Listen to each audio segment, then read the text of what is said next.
하나님 말씀 봅니다. 시편 35편 1절 말씀 한 절만 보겠습니다. 시편 35편 1절입니다.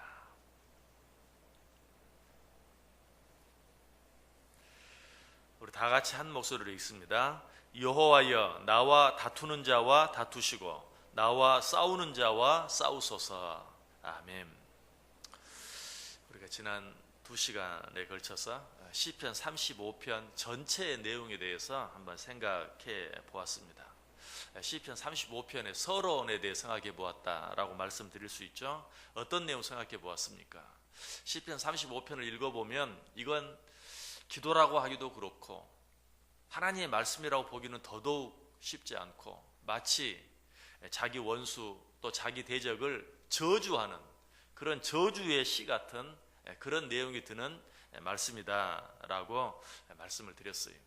자, 이런 저주에 가까운 내용이 어떻게 성경에 하나님의 말씀으로 기록될 수 있었을까요? 그 이유를 생각해 보았죠. 왜 이런 저주에 가까운 내용을 성경에 기록해 놓았는가? 그 이유 두 가지를 생각해 보았어요. 그 첫 번째는 이 세상에 얼마나 불공평하고 불의한 일들이 많은가, 이 세상에 얼마나 악한 자들이 많은가 하는 것을 우리에게 가르쳐 주기 위한 것이었다. 그리고 또 한 가지, 두 번째 이유는 무엇이었습니까? 그것은 죄를 회개하지 않는 악인들에게 하나님께서 얼마나 무섭게 벌을 내리시는가 하는 것을 우리에게 가르쳐 주기 위한 것이었다라고 말씀드렸어요.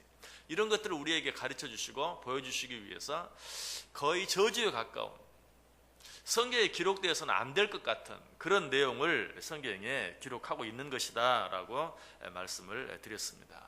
자, 그런데 오늘 본문 1절에 보면 어떤 말씀이 나옵니까? 여호와여, 나와 다투는 자와 다투시고 나와 싸우는 자와 싸우소서. 이 내용은 서두에도 말씀을 드렸던 것처럼 하나님의 사랑 또 하나님의 공의 이런 것들과는 전혀 어울리지 않는 것 같은 그런 내용처럼 보여요. 성경은 우리에게 뭐라고 가르칩니까? 원수까지도 사랑해라. 원수라도 사랑해라.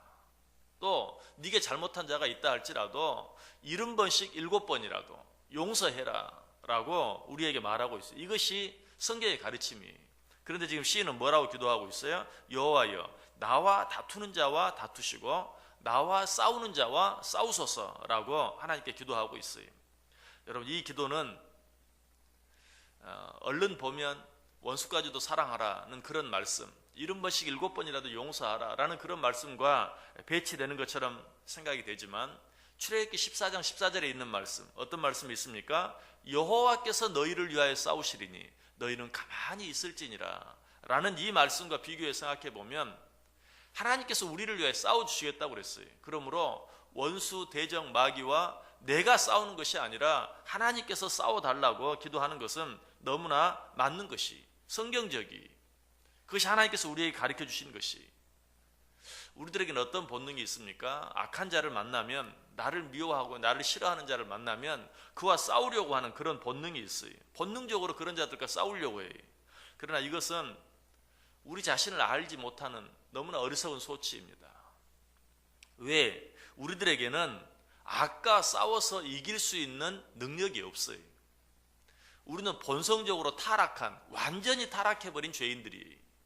그러므로 처음에는 저것이 악이구나, 내가 저 악과 싸워야 되겠다라는 마음의 생각을 가질 수는 있겠지만 그 악과 싸워서 근본적으로 이기지 못해. 그 악과 내가 싸우면 처음에는 싸우는 것 같지만 결국은 내가 그 악에게 지고 결국은 악의 종이 될 수밖에 없어요. 이것이 우리의 본능인 것을 우리가 알아야 돼요. 우리에게는 이 악과 싸워 이길 수 있는 능력이 없다. 왜 그렇죠? 악은 누구의 손에 달려 있습니까? 마귀의 손에 달려 있어요. 그런데 우리에게는 그 악한 사단 마귀와 싸워서 이길 수 있는 능력이 없다는 것이, 제가 여러 번 말씀드렸죠. 마귀는 어떤 존재예요? 영적인 존재예요. 마귀는 영적인 존재예요.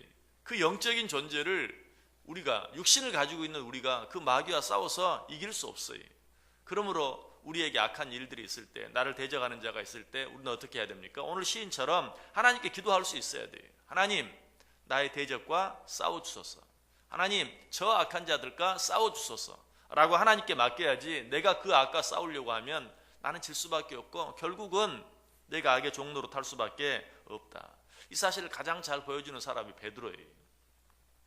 베드로는 자기가 악과 싸워서 이길 수 있다고 생각했어요. 그래서 예수님을 잡으러 왔던 말고의 귀를 어때요? 자기가 칼을 꺼내서 그 말고의 귀를 잘라버리는 거예요. 자기가 그렇게 하면 어떤 악이라도 막아낼 수 있다. 자기가 생명 걸고 싸우면 어떤 악이라도 이길 수 있다라고 생각했어요. 그러나 그것은 자기의 교만이. 결국 이런 베드로가 어떻게 됩니까? 닭 울기 전에 예수님을 3번이나 부인하는, 칼과 창으로 무장한 군사 앞에서 예수님을 부인한 것이 아니라 지극히 약한 여종 앞에서 나는 예수님을 알지 못한다 3번이나 부인하죠. 부인만 합니까? 예수님을 저주까지 하는 그런 자리에 떨어지고 마는 것을 보게 돼요. 뭘 가르쳐줘요? 우리 힘으로는 안 돼. 우리 힘으로는 악한 자들을 이길 수 없어요. 악과 싸워 이길 수 없어요. 그러므로 우리는 어떻게 해야 합니까? 하나님께 기도해야 돼요. 예수님도 악한 사단 마귀의 시험을 그냥 이기신 것이 아니 40일 동안 금식하며 기도하심으로 이기셨어요. 겟세마네 동산에서 땀방울이 핏방울이 되도록 기도하심으로 십자가의 고통을 이기셨어요. 예수님도 그러하셨다면 우리는 더 말할 필요가 없어요. 내 힘만 가지고 나 자신의 노력만 가지고 악과 싸워 이길 수 있다? 이것은 순전히 우리의 교만이다. 우리는 이런 일들이 있을 때 그러므로 나는 안 됩니다. 하나님 도와주셔야 합니다. 하나님이 싸워주셔야 합니다. 오늘 시인은 이 사실을 알아서 하나님께 기도하는 것이 여호와여 나와 다투는 자와 다투시고 나와 싸우는 자와 싸우소서. 자, 또 한 가지 우리들이 악과 악인의 문제에 직면하게 될 때 기억해야 될 것이 있어요. 그것은 무엇입니까? 여러분, 악과 악인은 일상 마지막 때까지 계속 우리와 함께 있을 것이 절대로 사라지지 않아요. 없어지지 않아요. 그런데 왜 하나님께서 이 악과 악인들을 우리 곁에 두시는가? 우리로 하여금 그 악과 싸워서 이기게 하려고 이 악과 악인을 우리 곁에 두시는 것이 아니.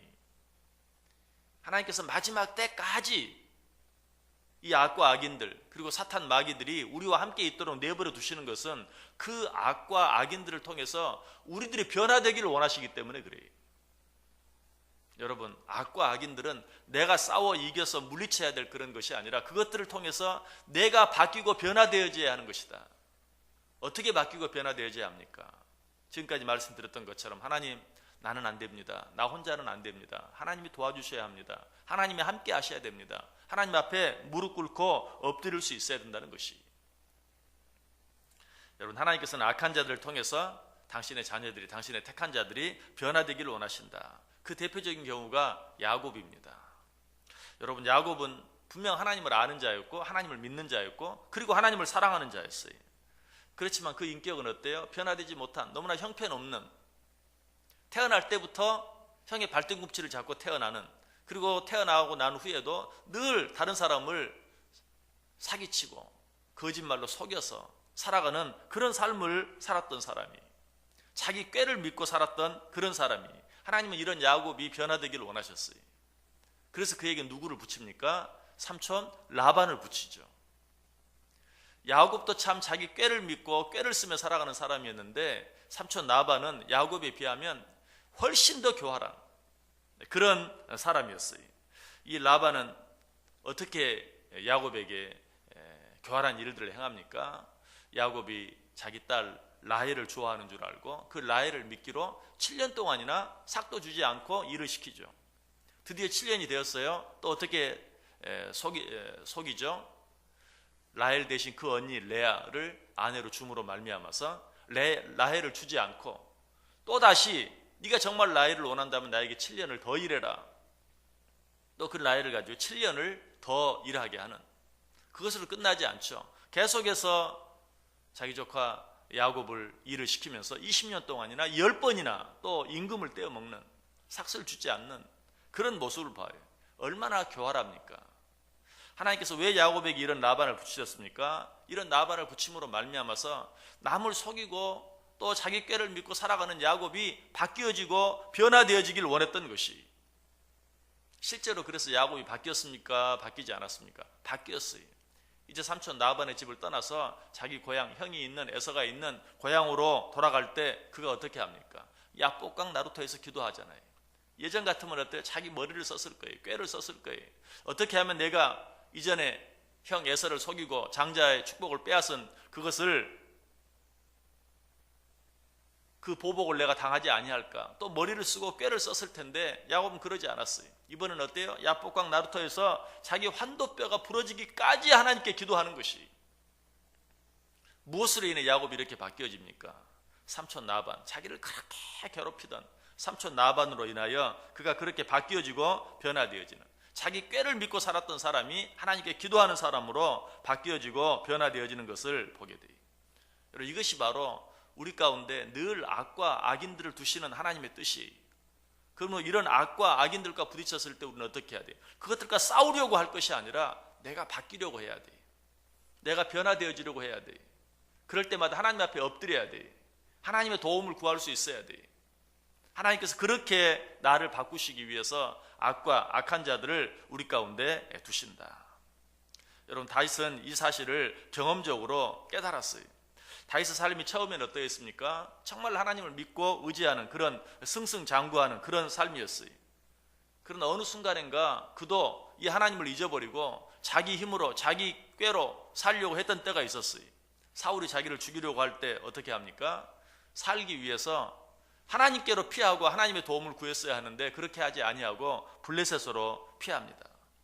또 살기 위해서 침을 질질 흘리면서 미친 척 해보기도 합니다. 팔푼이 노릇을 해보기도 합니다.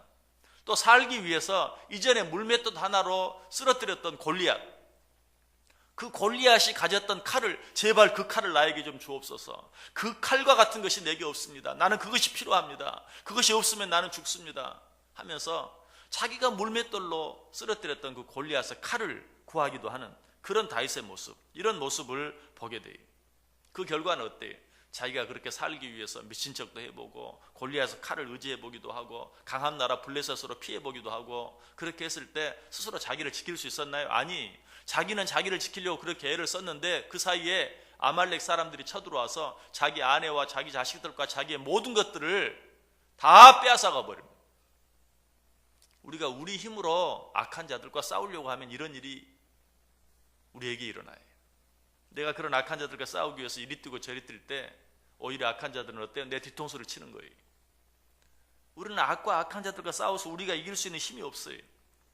다윗이 그 일을 당하고서야 비로소 깨닫죠. 뭘 깨달아요? 아, 기도만이 살 길이구나. 하나님께 기도하는 것 외에 내가 악과 싸워서 이길 수 있는 다른 방법이 없구나.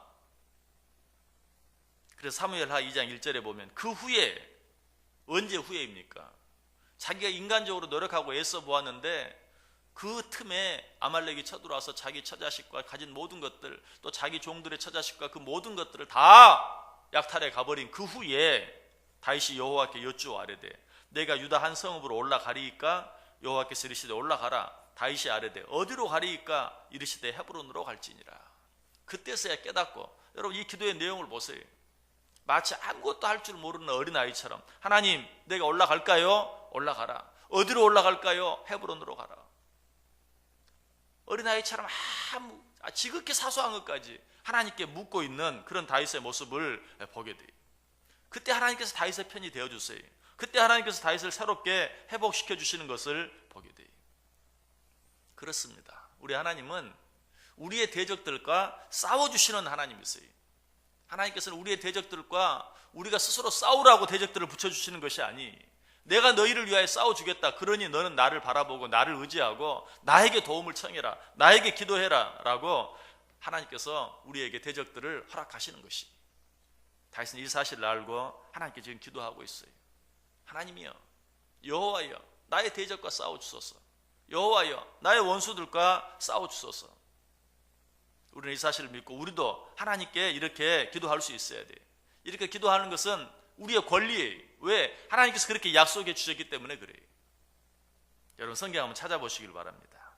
이사야 49장 한번 펴보세요. 이사야 49장.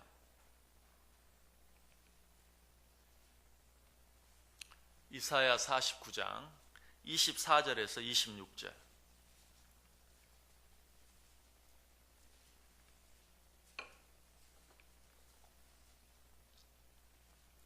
이사야 49장 24절에서 26절.